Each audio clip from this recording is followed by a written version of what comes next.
Qu'est-ce que vous pouvez nous dire sur ce partenariat et cette obligation en matière de prise en compte des parties prenantes?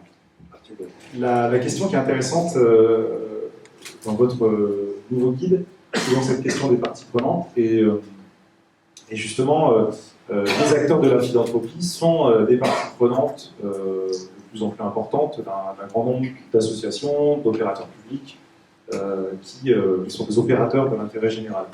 Et je pense que c'est intéressant de différencier cette question de ce que pensent les donateurs par catégorie en fait, de donateurs.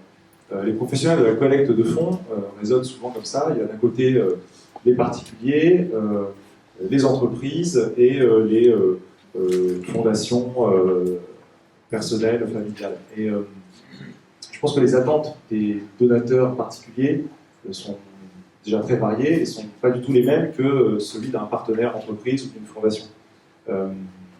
Ce qui est de très classique chez les petits donateurs, comme on dit parfois, c'est de s'assurer que les dons sont bien utilisés par les associations qui collectent. On a un certain nombre d'indicateurs comme ça. Il y a évidemment tout ce débat autour des frais de fonctionnement des structures qui sont, à mon avis, un peu obsolètes.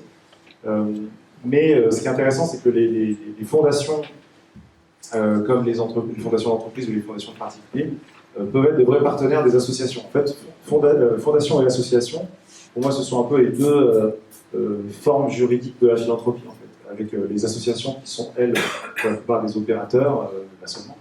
Et les fondations peuvent être les deux, peuvent être opératrices et distributrices. Et quand elles sont distributrices, quand elles financent des projets portés par d'autres, je pense qu'elles ont une responsabilité très forte que les projets qui sont financés soient efficaces, atteignent leurs objectifs et aient un impact positif.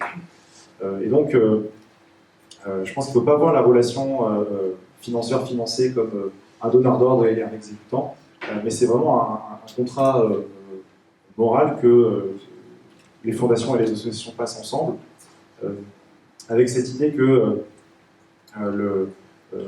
les fondations, les financeurs sont là aussi pour faire grandir leurs partenaires opérateurs et pas seulement pour leur demander des comptes s'ils ont bien utilisé l'argent. Je pense que c'est important d'en parler.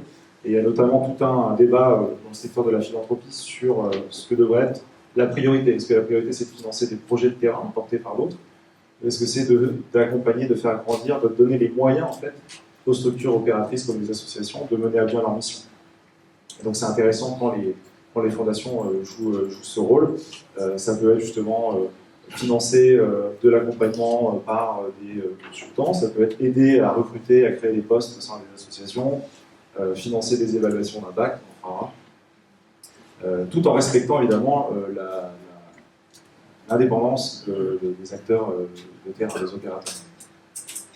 Que vous dire de plus? Les fondations, en fait, contrairement aux associations, Philippe Jachin a rappelé que l'association, c'est une forme juridique qui est très chère à nos valeurs démocratiques en France.